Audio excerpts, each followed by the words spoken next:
Pemirsa, meningkatnya jumlah pasien kanker tidak hanya mencerminkan semakin baiknya kesadaran masyarakat untuk memeriksakan kesehatan, tetapi juga menjadi sinyal meningkatnya penyakit kronis yang dipengaruhi gaya hidup.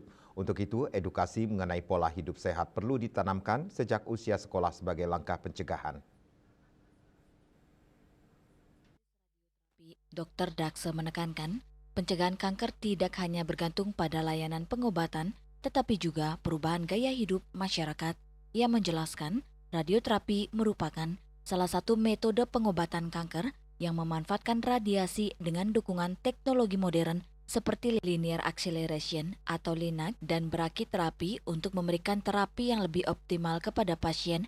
Ia memaparkan, secara jumlah, pasien kanker yang datang untuk mendapatkan pelayanan terus meningkat. Kondisi tersebut memiliki dua sisi. Di satu sisi, hal itu menunjukkan masyarakat semakin sadar pentingnya deteksi dan pengobatan. Namun di sisi lain, juga mengindikasikan adanya pergeseran pola penyakit dari penyakit infeksi menuju penyakit tidak menular atau kronis yang berkaitan erat dengan pola hidup.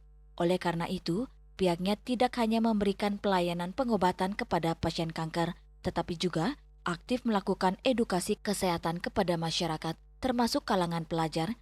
Ia juga mengingatkan masyarakat agar menghindari berbagai faktor risiko yang dapat meningkatkan peluang terjadinya kanker, paparan asap rokok maupun vape, serta kebiasaan mengkonsumsi makanan tinggi kalori yang bersifat karsinogenik menjadi beberapa faktor yang perlu diwaspadai sejak dini.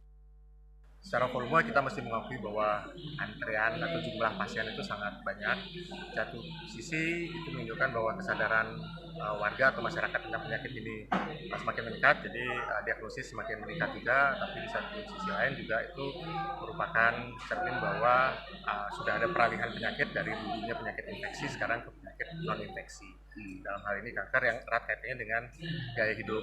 Makanya di sini juga kebetulan ada siswa juga, jadi kami juga mengedukasi tentang nutrisi, utamanya karena erat kaitannya dengan penyakit-penyakit metabolik yang dapat menjadi salah satu pencetus terjadinya penyakit.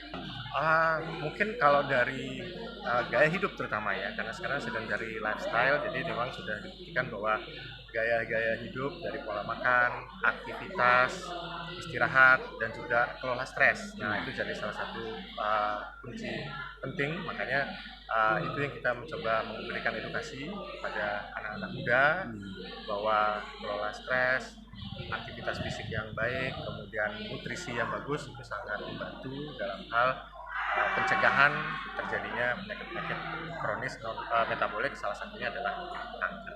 Mungkin secara langsung mungkin saya tidak menyatakan ada, cuma kalau jika dia di sana kemudian mengkonsumsi makanan yang tinggi kalori, kemudian yang gorengan, yang bersifat karsinogenik, kemudian terpapar juga dengan asap rokok, ada yang juga bilang vape seperti itu merupakan salah satu faktor risiko untuk terjadinya penyakit, salah satunya adalah penyakit kanker. Melalui edukasi kesehatan tersebut, diharapkan masyarakat semakin memahami bahwa pencegahan kanker dimulai dari penerapan gaya hidup sehat sehari-hari.